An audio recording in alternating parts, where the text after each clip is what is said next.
கடுகளவு விசுவாசம் தேவை என்று ஓடி வந்தேன். கரையாத கல்மனமும் கரைந்திட காத்திருந்தேன்.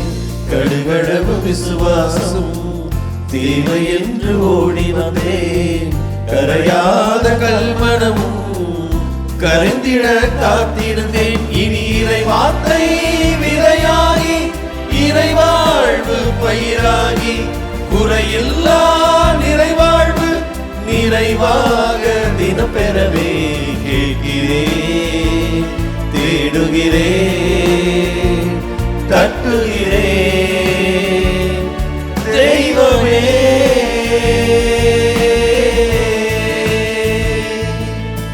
தினம் ஒரு வரம் வேண்டும், தீர்க்கமாய் தினம் வேண்டும், தீங்கிலா உளம் வேண்டும், தீர்ப்பிடாத வனம் வேண்டும் இயேசுவே.